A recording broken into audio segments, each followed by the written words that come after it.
Ladies and gentlemen, thank you so much for joining us this morning. I'm Anita Huberman. I'm CEO of the Surrey Board of Trade and an honorary captain of the Royal Canadian Navy. Thank you for attending today's event, so important to our city. And of course, as everyone knows, Surrey is going to be the largest city in British Columbia by 2030. And the topic of new infrastructure investments in our city is so exciting because it means innovation, economic development, and new opportunities and new jobs as well. The new hospital in Surrey and a dialogue with BC's Minister of Health is so relevant today because never before have we had, during the pandemic, healthcare, business, and government working so closely together. And ladies and gentlemen, this event is co-hosted by the Cloverdale and District Chamber of Commerce and the South Surrey White Rock Chamber of Commerce. Ladies and gentlemen, I just wanted to mention just a couple of things before we start. And that is this past weekend, we supported, and we have been supporting for the past 10 years, a Canada-India networking conference. And I know our presenting sponsor, Simon Fraser University, has been at the forefront of that with us through our SFU India Advisory Council and through her president's advisory council as well, to ensure that we have the technology, the innovation, the preventative healthcare mechanisms to drive not only international opportunities, but also local opportunities as it relates to healthcare. And it's not only related to the South Asian audience. 104 different languages are spoken in our city. And this conference last weekend, where BC's Minister of Health was present, is an ongoing recognition of the need for domestic and international partnerships as it relates to healthcare. And we're certainly going to see that with the new hospital in Surrey and a leading edge, very tech-oriented way in terms of looking at cancer treatment and really a best-in-class tech innovative center that's going to exist in our city. So ladies and gentlemen, I'd like to acknowledge that we are on the treaty territory of the Tsawwassen First Nations and the unceded territory of the Coast Salish peoples, specifically the Kwantlen, Katzie, and Semiahmoo First Nations. I'd also like to acknowledge during this Indigenous History Month that we are also on the land of the Inuit and Métis people. Never before do we have the opportunity to learn, reflect, and come together, even for this upcoming Canada Day. Events like this do not happen without sponsorship. Thank you so much again to our presenting sponsor, Simon Fraser University. Our business and international trade center sponsors are the law firm of Fasken, the Chambers of Commerce Group Insurance Plan represented by SNF Benefits, BDC, the Business Development Bank of Canada, and Scotiabank. Government officials that are with us on the Zoom technology call today are Shanjaleen Davidi on behalf of Tamara Johnson, MP for Cloverdale Langley City. Anisha Virk on behalf of Carrie Lynn Finley, MP for South Surrey White Rock. Harry Baines, MLA for Surrey Newton and BC's Minister of Labour. Gary Begg, MLA Surrey Guildford. Jagrup Brar, MLA Surrey Fleetwood. Representing Stephanie Cadieux is for MLA Surrey South Surrey is Kieran Dhaliwal.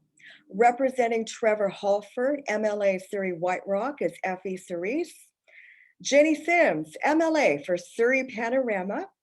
Rachna Singh, MLA Surrey Green Timbers, and she's doing amazing work as it relates to combating racism and hate in all of British Columbia. Representing Mike Starchuk, MLA Surrey Cloverdale. Representing him is Nazik Sabarwal. His Worship, Darrell Walker, Mayor of the City of White Rock, and our City of Surrey councillors, Linda Annis, Brenda Locke, and Stephen Pettigrew. Thank you so much for joining us. Ladies and gentlemen, all attendees are muted. If you do have a question, please put it in the chat function of the technology, and we will get to it during the question period. If we're unable to get to your question, we'll send you the answer by email after the session is over.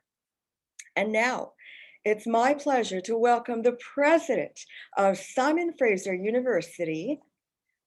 Actually, my apologies. I'm going to first announce our co-host partners. Please help me welcome Scott Wheatley. He's the Executive Director of the Cloverdale District Chamber of Commerce. Scott, over to you. Thank you very much, Anita. We truly appreciate the opportunity to co-host today's event with our colleagues at the Surrey Board of Trade and the South Surrey White Rock Chamber of Commerce. I'd like to thank Minister Dix for taking the time to speak with us. This new Cloverdale Hospital is one of the most anticipated developments to come to our area for years. And as the Chamber representing Cloverdale, we want to thank you for speaking with us today, as really, truly, this is the most talked about development in the area and one of the most often asked questions of me in my role here. So thank you very much again, Anita, and we look forward to listening to Minister Dix. Thank you, Scott. And now, please help me welcome Ritu Khanna. She's the Executive Director of the South Surrey White Rock Chamber of Commerce.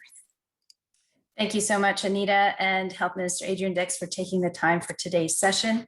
The new Surrey Hospital located in Cloverdale is a welcome and much needed addition to the healthcare infrastructure in the region. Representing South Surrey and White Rock, it is a community that is quickly growing, and the demographic footprint will look very different 5 years from now. As you know, the Peace Arch Hospital has played a critical role in providing health and emergency services to our local community and to residents throughout Surrey and beyond. It is also an important healthcare hub for medically related professionals and businesses. As investment begins in the new hospital, we want to ensure that the investment continues in the needed and continued expansion of Peace Arch Hospital, and the services and efforts are coordinated among the three hospitals within the Surrey and White Rock borders, as each one will play an important role to serve the healthcare needs of all residents and many businesses. Thank you. Thank you, Ritu. And now please help me welcome our presenting sponsor, Dr. Joy Johnson, President of Simon Fraser University. Joy?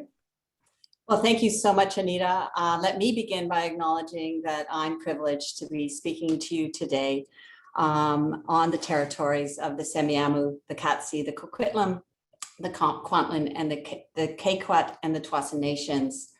I want to thank the Surrey Board of Trade, the Cloverdale Chamber of Commerce, and South Surrey and White Rock Chamber of Commerce for organizing today's event. I want to welcome our distinguished guests, and I hope you're keeping safe and well. True to our vision as Canada's most community engaged university, a key area of strength for SFU is our ability to innovate and to engage with partners across sectors and to support our students and our communities. And Anita, I'm so glad you mentioned that conference that took place this past weekend. I'm glad to see Erin Gars with us today. Just been such a champion of thinking about partnerships with India in the healthcare space. With significant new resources from the government of BC, SFU has invested substantially in expanding educational and research opportunities on our Surrey campus. These investments have had a profound and really positive impact for SFU, but also for the community as a whole. We're committed to further expansion of our Surrey campus with new programming in areas such as health and agritech. SFU health programs really are highly interdisciplinary with a strong focus on public health. We have an accredited programs in public health, and our most recent program is a new MSc in Indigenous population health, an area that I think we can all agree is very important. We were so pleased to see the opportunity for a second BC medical school in the mandate letters of the Minister of Health and the Minister of Advanced Education and Skills Training. And SFU has been working with Fraser Health and the First Nations Health Authority on the vision of a distinctive community engaged medical school focusing on training primary care physicians. Throughout the pandemic, our health and science faculty members with expertise in epidemiology, global infectious disease governance, and cross-border pandemic response have provided expert advice to both levels of government and made themselves available to media in BC and around the world. Now, it's really my great honor to introduce our keynote speaker for today, BC's Minister for Health. Minister Dix has served as the Minister of Health for close to 3 years and has championed a primary care strategy for the province, putting communities and health professionals at the center of primary care transformation.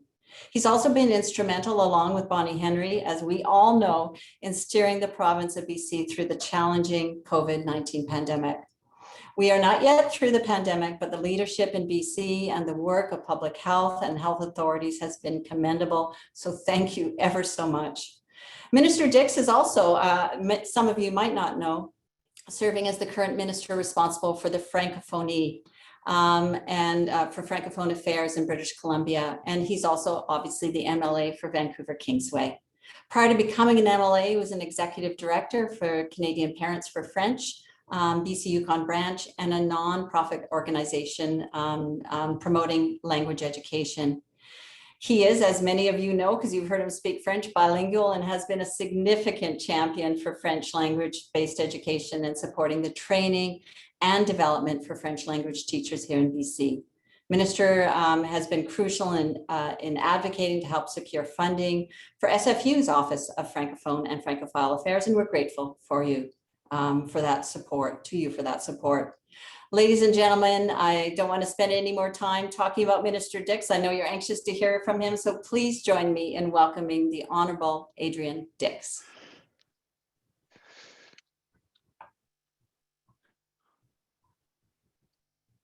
Thank you, and thank you very much, Dr. Johnson, for that introduction. I just make one correction. You know, it's been 4 years, and I only say that because almost 4 years, because this 4th year has been really extraordinary, obviously, for everyone involved in healthcare in BC. I have had the distinct honor to be Minister of Health and worked with people around British Columbia, but particularly in Surrey, and I want to talk about that in a second, in responding to the COVID-19 pandemic in our province. I'd like to, of course, recognize that you and the Surrey and Cloverdale and South Surrey White Rock, the Board of Trade and the Cloverdale and South Surrey White Rock Chambers are on the territory of the Katzie, of the Kwantlen, of the Kwikwetlam, of the Semiahmoo, and the Tsawwassen First Nations. Also, I'm in East Vancouver in my constituency office on Joy Street, and I'm in the territories of the Musqueam, of the Squamish, of the Tsleil-Waututh. I want to express a shout out to my colleagues. A lot of them are here. Feels like a caucus meeting. Harry Baines, Gary Begg, Group Brar, Ginny Sims, Rachna Singh, and to all the representatives, including Linda and Brenda and Stephen from the City Council in Surrey, all of the elected people, and those representing my colleagues, my other colleagues, Mike Starchuk and Stephanie Kudja and Trevor Halford, and Bruce Ralston. I think that I want to talk a little bit informally about healthcare in Surrey and why what we're doing now is so important. But I want to start by expressing my gratitude to our 3 sponsoring organizations, our hosting organizations, and the business community in Surrey, the community in Surrey, because everybody knows that the COVID-19 pandemic has hit Surrey hard. But what has also happened is a transformative and community effort of public health care, working with community and organizations such as you, such as the 3 business organizations in question, but also churches and gurdwaras, mosques, and everyone in the Surrey community to especially advance immunization. More than 80% in our local health areas representing us today, the Surrey local health area, the South Surrey White Rock local health areas of adults have been immunized, and close to 78% of all those over 12, above the provincial average, and significantly, I think, because of our joint and commitment and effort. And so I want to express my appreciation to you, but also to the healthcare workers and to the people of Surrey, and because my friend, his worship, Darrell Walker, is here of White Rock as well for all their work together in dealing with the pandemic. And I think, as Anita said in her opening, what this pandemic has shown is the profound connection between public health care and economic life. Nothing could show it to us more, but in fact, this was apparent even in advance of the pandemic. I love the city of Surrey, and it is well known, and I've been involved in it and engaged in it in my public life, and it is, of course, an extraordinary, growing, dynamic, young community, and it demonstrates, I think, the central importance and focus on healthcare that I think Premier Horgan's government has put in place. When I became Minister of Health, significantly, I think, Surrey was under-resourced in terms of healthcare. Some of the highest wait times for diagnostics and surgery in the country, a relative lack of services. We know that the land for the second hospital had been sold. And across healthcare, the people of Surrey, and often there wasn't as much of a focus on Surrey because, as I said, there was a young community. There tended to be a greater public focus on education and on healthcare. But the people of Surrey had been generally, and Fraser Health had generally underrepresented. In fact, if you look at the number of beds, acute care beds per capita in communities, Fraser Health in its totality, and Surrey was underrepresented compared to virtually any similar local health area in the country. So what did we do? We brought change, and that's an important consideration. But I want to make two more points about it before I talk about that change and talk about the second Surrey Hospital. The first is that healthcare, compared to the competitive jurisdictions we have, Washington and Oregon and Idaho in our area, is a significant competitive advantage for business. The fact that we have public healthcare, and then that public healthcare cost is borne through the tax system, of course, and through our government, our collective effort, but is integrated, has shown its merit during the pandemic, of course, in countless ways, but also is a competitive advantage. Secondly, that healthcare with your health and technology community and business center in near Surrey Memorial Hospital is an important economic life in the community. So it provides a competitive advantage, and it's important in the economic life.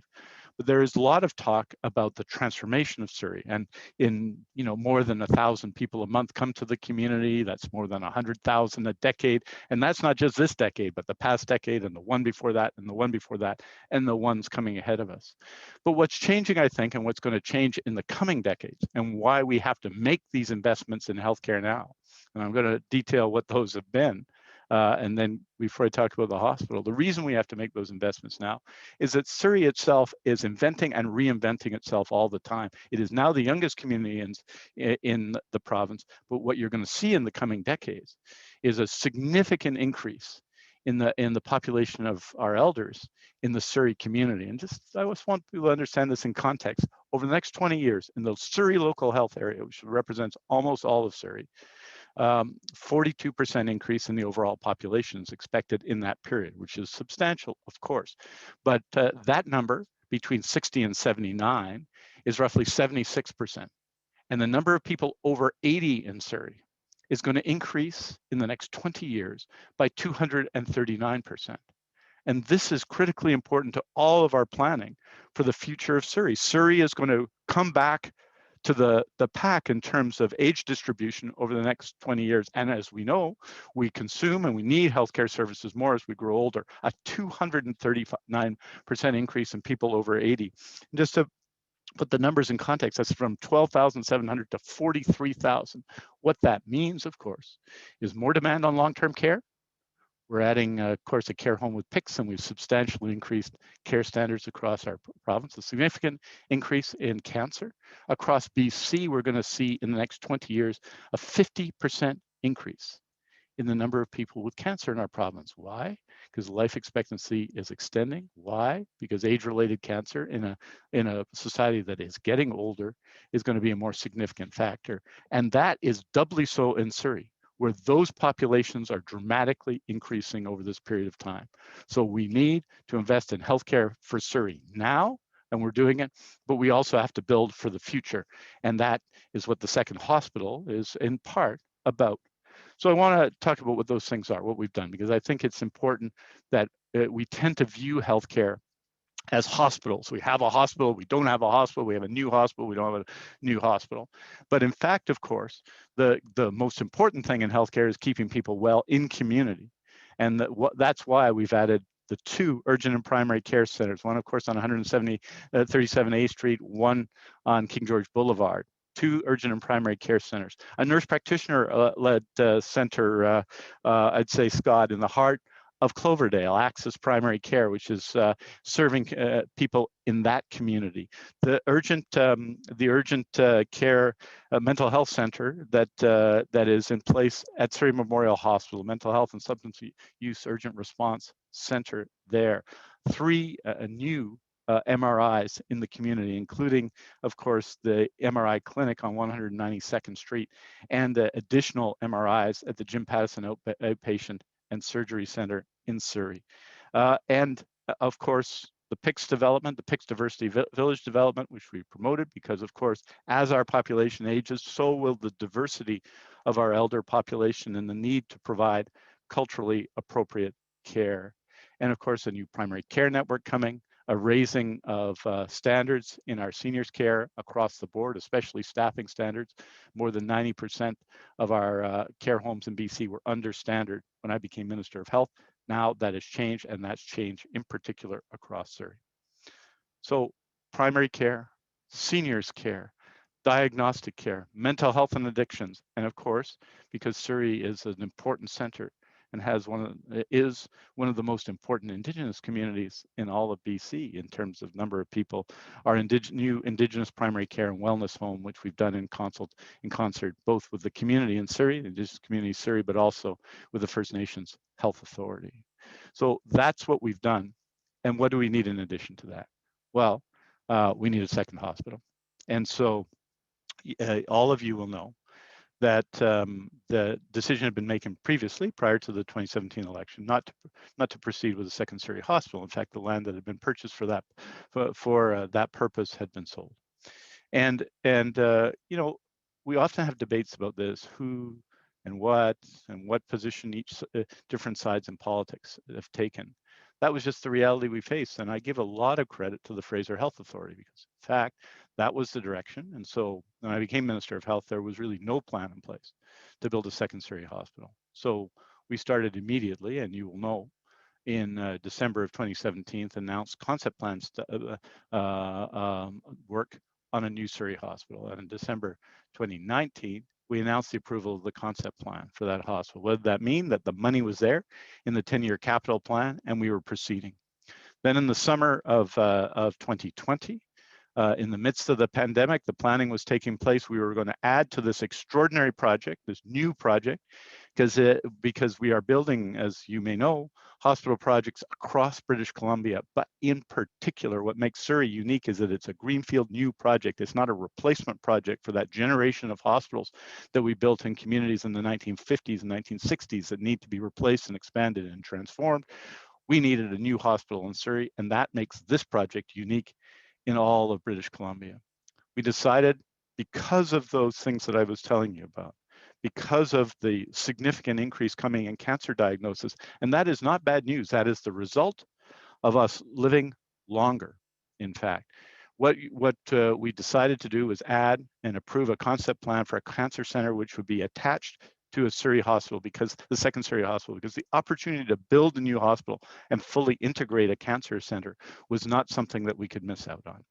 And you saw in the budget, of course, the approval of the business plan for the new second Surrey hospital, and the money figure attached to that, which is $1.66 billion. I want to put that number in context. That is the largest provincial contribution to a healthcare project in the history of British Columbia. And what it will mean in the heart of Cloverdale, Scott, I would say in the heart of Cloverdale, a second Surrey hospital. And it will be part of a network, of course, of hospitals, including Surrey Memorial Hospital, which is a significant and important hospital in our province, to say the least, but also the upgrades at Langley Memorial Hospital, which serve many people in the eastern side of Surrey, the upgrades at Peace Arch Hospital that serve people in the south and western part of Surrey as well. Cloverdale is ideally situated as a location, and the location selected and is a significant location because it, of course, connects us with Kwantlen and that community there, and in fact meant that we were providing the resources to another important institution, the cost of the land going forward. And there's all kinds of development applications going on right now, starting right now with the city of Surrey, but meant that as we were paying out those costs, of the significant compensation, or that the cost of the land would go to another public institution that was in fact serving Surrey and would help us produce the healthcare workers we need for the future. So a second Surrey Hospital and Cancer Center. And it's a very significant project. As you know, we'll be going soon to the city of Surrey because we have some work to do there. And it's good to have councillors on the line who I believe will be extremely supportive in that process. The business planning continues, and we will soon be going through the tendering process, the request for qualifications and the request for proposals, while we do further consultation with the community on what the hospital will look like. But I think what you're going to see is a state-of-the-art modern hospital with services that will assist the community and work in concert with Surrey Memorial Hospital. You'll see a cancer center that meets the demands of the future of the community in Surrey, and will make an enormous difference and mean that many people in Surrey who many are served, of course, now at Surrey Memorial Hospital for cancer treatment, but many have to go outside of the community. That if we're going to see a need in terms of radiation therapy and in chemotherapy and other areas for treatment, that it should happen, that it can happen in communities around the province. And it's why we're looking at new cancer centers, and we're developing a cancer center in Burnaby, one in Surrey, in addition to our existing ones. And we're looking, of course, and we're moving forward in other communities, such as Kamloops and Nanaimo, because if we need to increase capacity, I think it's important to do that where people live around the province, rather than centralizing it in one place in Vancouver, so that people have to travel to us rather than us being closer to them. So those are the developments, and that's the context of the Surrey Hospital. And improve primary care, improve seniors care, which is critical, and we've learned in the pandemic just how critical and important and challenging it can be. Improve diagnostic and surgical care in our existing healthcare service, because people have challenges right now. A substantial investment in mental health and addictions, and a second hospital that's coming, that's being built. We're going through the RFQ and RFP process, and we will in the next year, a hospital that reflects the needs of people in Surrey. So all of those things represent, I think, a transformation in Surrey. And I want to say this finally, because we're talking here to a business audience. I think that healthcare and and technology is going to be a central part of the economy and business life of Surrey in the future. And adding a hospital, a state-of-the-art hospital that attracts healthcare professionals here, in addition to all the investment we're making at Surrey Memorial Hospital, is important to that. But I think there is a profound opportunity here to move forward on all of these things together, but also for the people of Surrey to become the center, an additional center, but a real center of healthcare in our province. And all of these investments indicate our commitment to do that. And most importantly, as Dr. Johnson has said, the establishment of a new medical school in Surrey. All of these will make healthcare a center of what we're doing in BC. So what are we doing? Surrey business plan approved, $1.66 billion, largest investment in a single hospital project in BC history. RFQ process going through with the city of Surrey, significant consultations with Indigenous peoples, RFQ process, RFP process coming up. I would expect construction to begin in 2023, because it takes a while to go through those processes, and the hospital will be open in 2027. That's all exciting news, and it reflects, I think, the central role that Surrey is going to continue to play in the healthcare and the economic life of our community.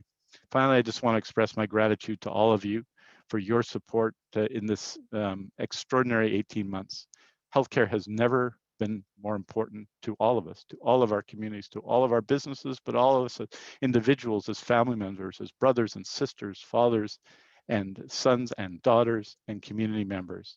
And I want to express my appreciation to all of you for all of your support for myself, for Dr. Henry, and for our healthcare workers during this time of pandemic. I look forward to taking your questions, and thank you very much for having me today.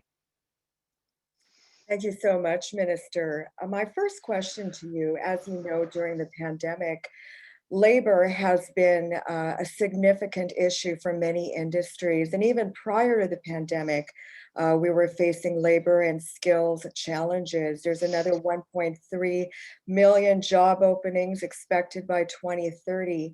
What is your perspective on addressing labor needs as it relates to healthcare, nurses, physicians, practitioners, international partnerships?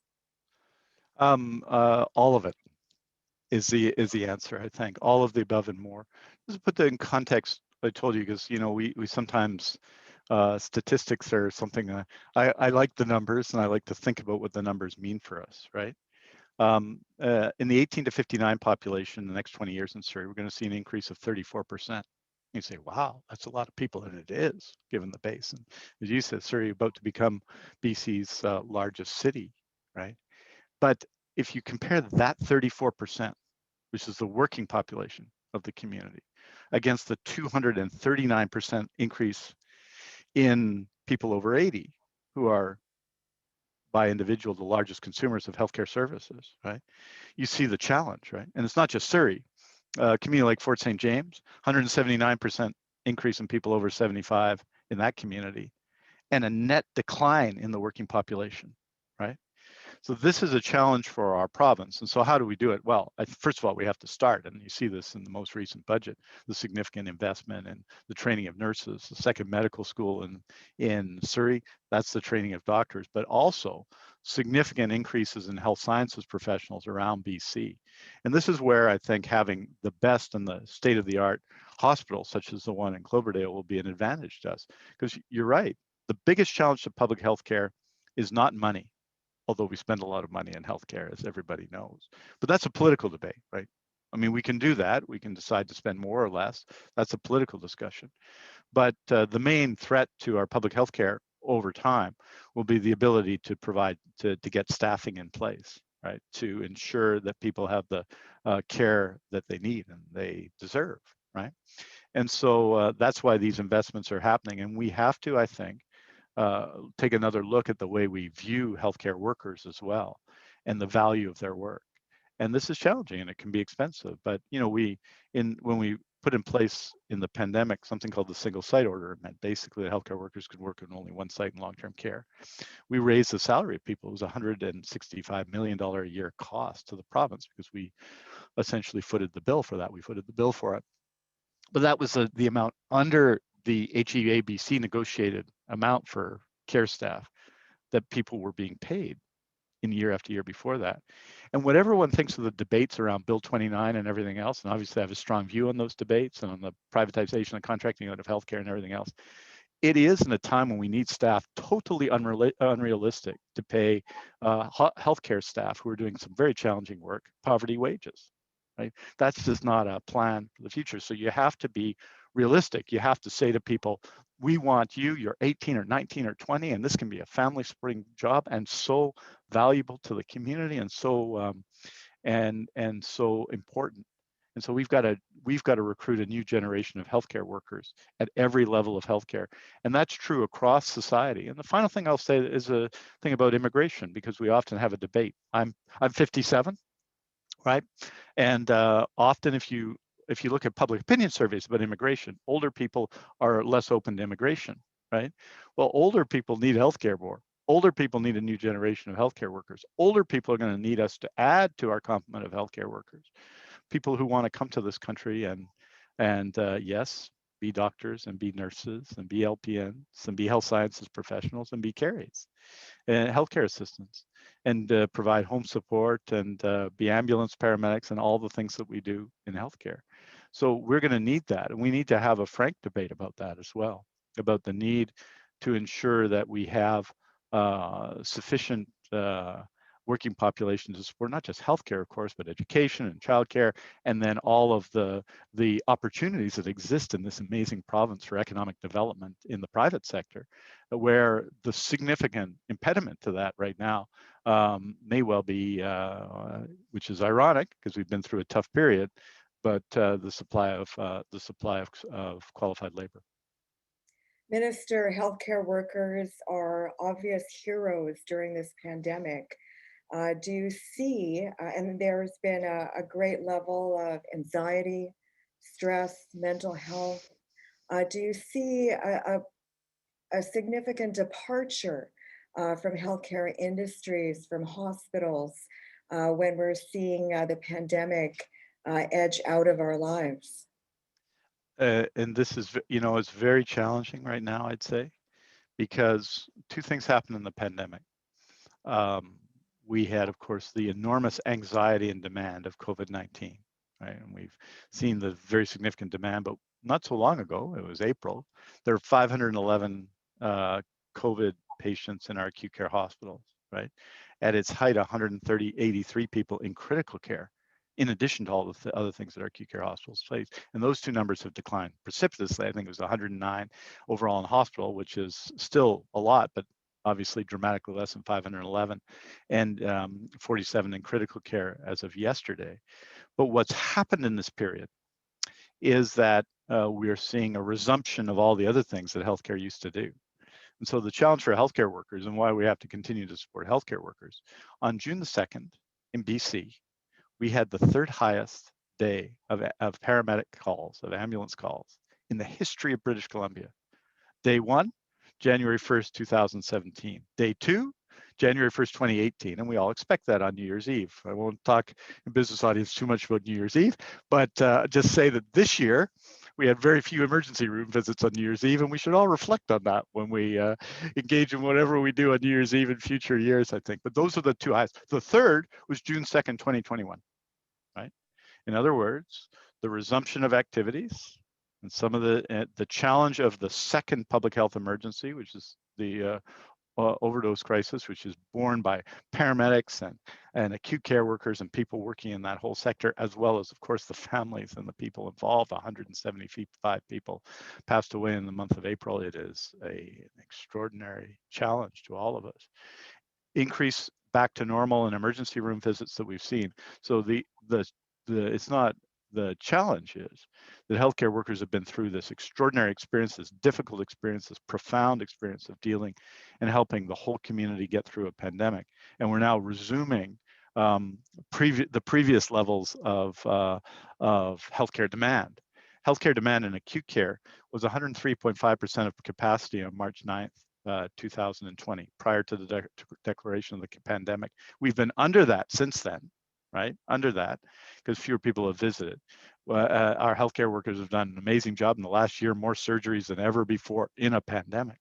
But now we're seeing also the resumption of a lot of other things. So I think for our healthcare workers, it's going to be a very, very difficult time from their own health perspective, because after this long thing, when a lot of us want to emerge from our shell and things will be better in the perspective of the reduction and the easing of restrictions, healthcare workers are going to have a lot more work to do perhaps on everything else but COVID-19.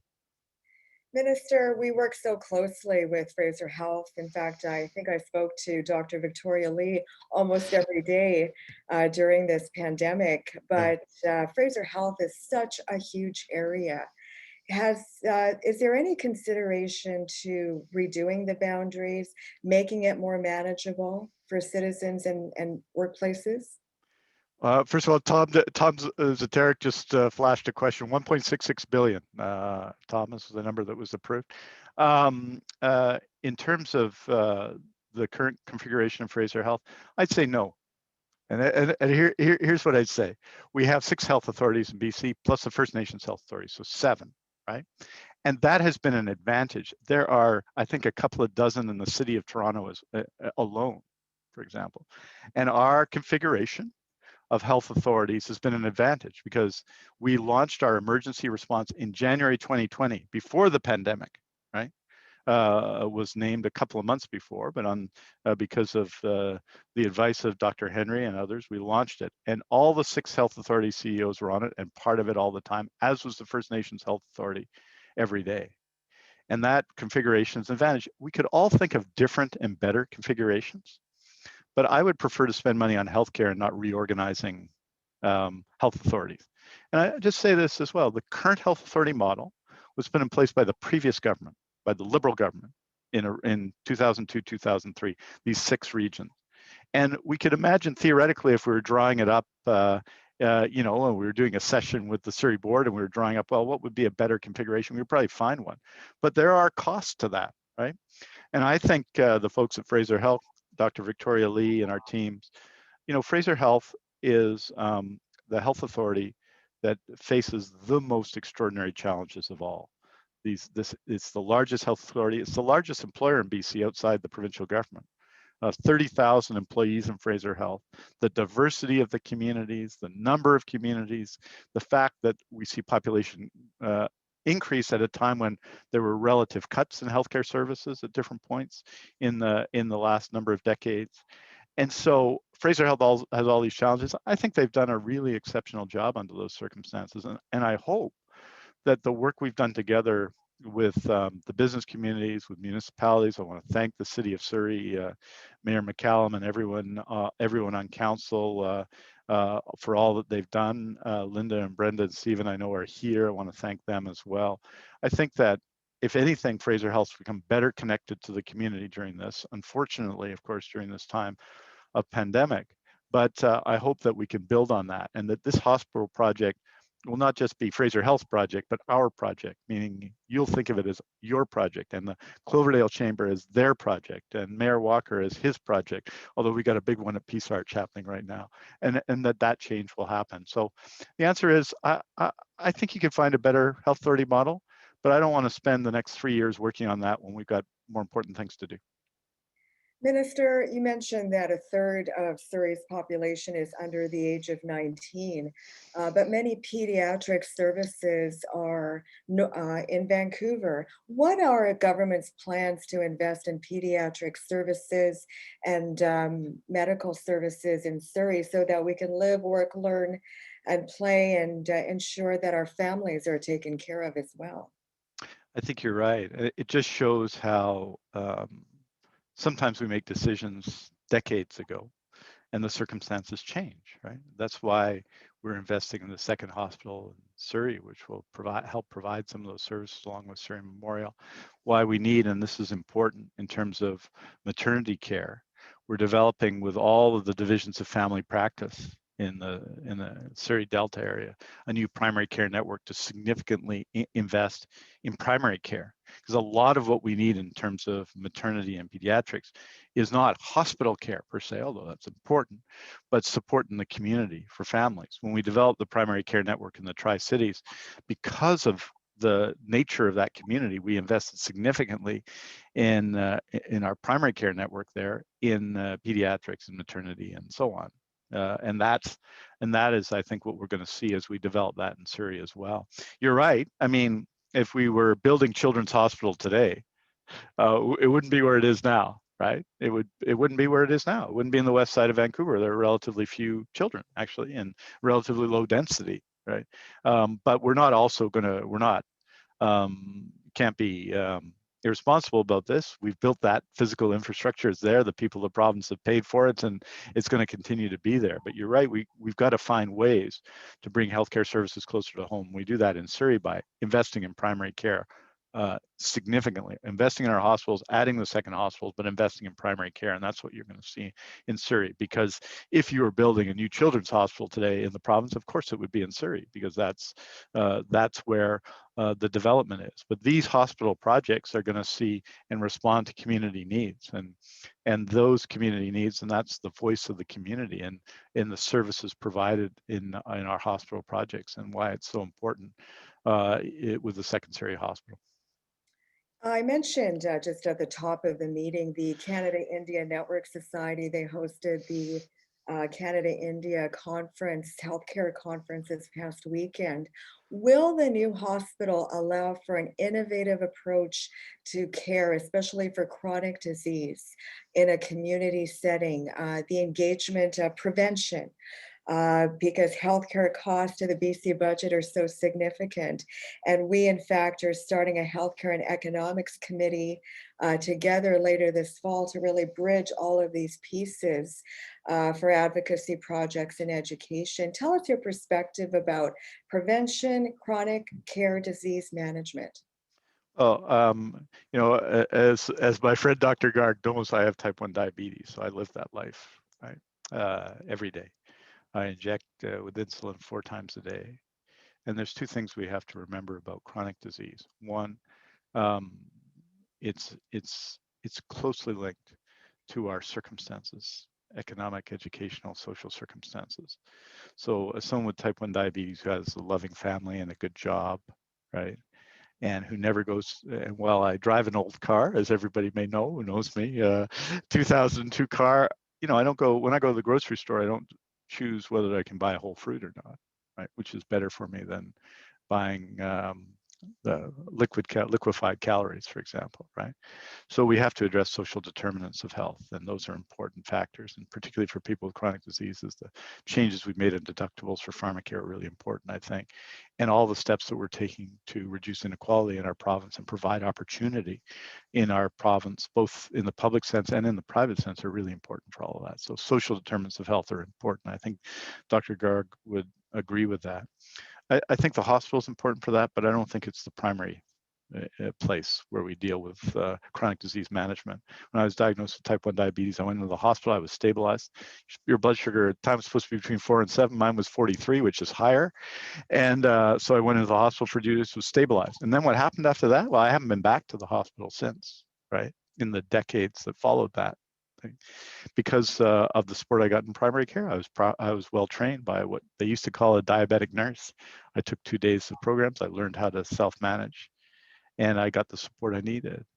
And so when you're talking about chronic disease management, we're really talking about things in the community. The initiatives that Dr. Garg has launched at Hindu temples and at gurdwaras to improve and change the quality of food we eat, right, in those places, to make them healthier and some cases less caloried, I say cautiously, having eaten many of them, but as someone who counts their calories every day, that's important, right? So primary care and chronic disease management is everywhere, but it's primary care supports. It's more nurse practitioners who provide a higher quality of care, and we're increasing by 2/3 the number of nurse practitioners we train every year in the province as a result of that. But it's all of us coming together to create healthy communities as well. And all the other things that are linked to that, including and especially in Metro Vancouver housing. So I think what we talked about at that conference this weekend is the need to deal with healthcare before people enter the hospital doors. And that's an essential question. And that's, I think, at the center of what Dr. Garg was talking about. Once people get into hospital, of course, we have to provide excellent care. But that's not the centerpiece of community care. We've got to live healthier lives to allow us to live better wherever we are. And this is when you think of that new generation of elders that's coming to Surrey, in large numbers, 239%. Can you imagine it? The transformation. We have to create a community that's friendlier to our elders. Things like public transit are important, and seniors housing and long-term care. All of the we've got to create. It's a challenge for us because it's a different community than the current community in Surrey. Surrey will invent and reinvent and reinvent and reinvent itself in the next 20 years. And one of the most important ways it'll do that is the decline in the relative share of young people against the overall population. 14% of people of that population growth will be people under 20 in the Surrey local health area, and an increase in the number of elders, and what that means for our society and communities, both economically but also socially in the way communities function. We got to become more elder friendly, and that means a lot of the things that Dr. Garg was talking about and the panels we're talking about this weekend, but also addressing social and economic issues as well. Minister, we have the most number of newcomers that come to Surrey within British Columbia. And over the years, through our workforce development work, people from different parts of the world, they're trained in the medical field, but they can't get a job here because of foreign credential recognition challenges. How can we work to improve that? It's been a prevalent issue for years, actually for decades. By working to improve it. Yeah. You know, I think that, and that involves significantly the federal government in those areas, right? And so both in the matching of our immigration policy to people's opportunities, I think it'll become, I think some of the debates we've had around these questions over time, because of course it goes without saying we have to maintain standards, particularly in the health professions. It goes without saying that we have to do that. But I think a lot of the discussion we've had in the last 20 years will seem like an anachronism in about 10 years, right? When these questions will be dealt with differently. And we have to move towards that, working together at the government level to do that, working with the colleges, the health professional colleges, which we're engaged in a significant reform of right now. And just understanding the value and maximizing the value of people in a healthcare system where we need people. It means expanding the scope of practice of existing health professionals and workers so that they can do more. And you know, you think of the immunization effort we're doing now. It involves ambulance paramedics and firefighters, dental hygienists, right? And people who've been laid off in the airline industry who are supporting us there, right? And of course, health science professionals, pharmacists who have done an amazing job in community pharmacy in our AstraZeneca effort, and who support our clinics, nurses and doctors and everyone else, right? So we need existing people who work to the maximum degree of their skills, because we've spent an enormous amount of time training people, and sometimes it's ridiculous the limitations on their ability to perform their practice in our system. And we also have to address one by one these credential issues. And people talk about it all the time, but we've got to take a very practical approach that maintains standards. I'll give you one example. Previous government, Terry Lake was the Minister of Health, increased the standards essentially for care aides, made it more difficult for care aides to go from other provinces to BC, right? And they did that for good reason. Like at the time, I mean, I didn't comment on the time I wasn't a health critic or wasn't involved, I probably would have praised them for doing that, right? But a couple of years later, we found that impeded the movement of healthcare workers, particularly in the border with Alberta, but across, impeded at a time we needed healthcare workers, people who are longstanding healthcare assistants in other provinces, impeded them coming here. And so what do? We work together to change it. And that's what we have to do piece by piece. And we have to understand it's in our collective interest to do that. It's the right thing to do, but it's in our collective interest to do that as well. So we got to work step by step. Well, you know, I like to give fewer speeches on that and more action to make it better for people. My final question to you is, what's your perspective on vaccine passports? Well, you know, we've built, and people will see this, I think, excellent registration system for vaccine in BC.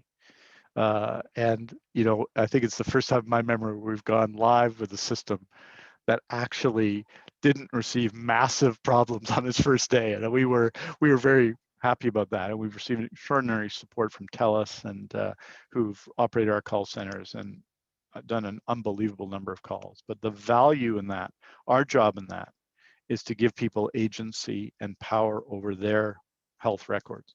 So we've built a system that wasn't just designed for the registration of vaccination, but was designed, and we'll be laying out this and showing this soon, to giving people access to their own vaccine records, right?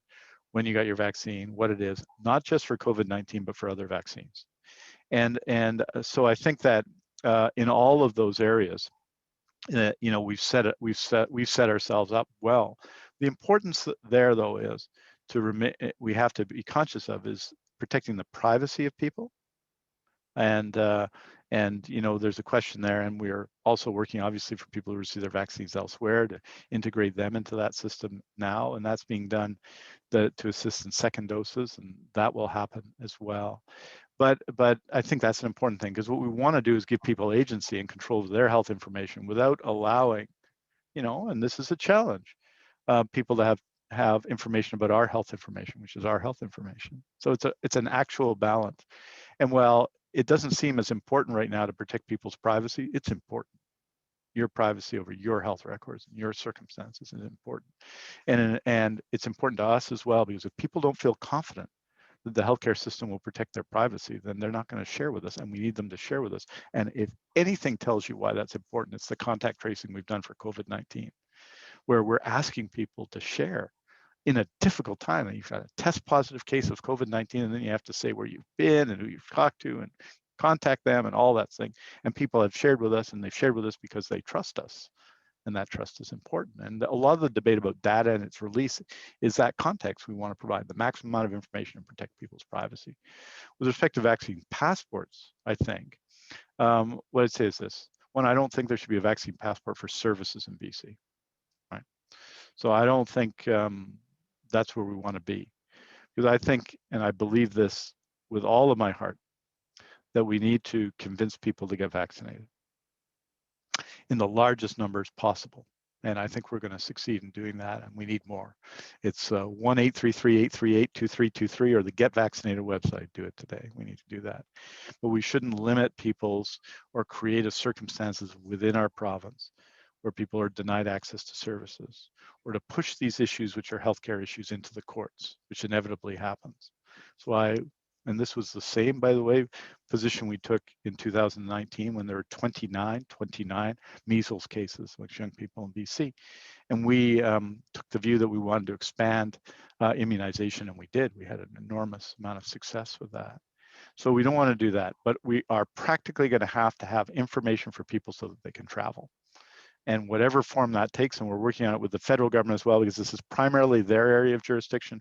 We have the information, we've developed information that will be usable for that purpose, and we have to work through so that people have the opportunity to travel. And a lot of the issues, I heard something about a Bruce Springsteen concert in New York, and it actually affected some people who wanted to take AstraZeneca. They thought, well, we're not going to be able to see the boss if we took AstraZeneca. These issues that issue was worked out within 24 hours. Some of the stuff is new, but I think we obviously need to have the capacity as people come into our country to ensure that people are appropriately vaccinated, right? And as people leave our country, other jurisdictions are going to expect that. And I'd just say to everyone in our audience who may not think they want to get vaccinated, if people think other jurisdictions are going to allow you in unvaccinated any more than they do already. I mean, we need vaccines to go to many countries in Asia right now. We've always have, right? You have to be vaccinated. And if anyone thinks that's going to change, or that people are going to be able to travel unvaccinated across this big wide world, they are wrong. And we have to create the means for them to do that. What that takes, that's something we're working through with the federal government. There are complicated questions, but I think we're going to arrive at something that works for people. So ladies and gentlemen, the key message there is to say yes to your first and second vaccination so that we can be fully immunized, so we can have consumer confidence and full economic recovery. British Columbia is actually doing better than any other province or territory in Canada from an economic perspective. And Minister Dix, thank you for your service to our province, to our communities, and to our businesses, to our workforces, and being there every single day during this pandemic. Ladies and gentlemen, thank you for being with us. Thank you to our presenting sponsors, Simon Fraser University. And please join us tomorrow as we welcome the BC Minister of Education, Jennifer Whiteside, and the Minister of State for Childcare, Katrina Chen. You may please make it a great business day.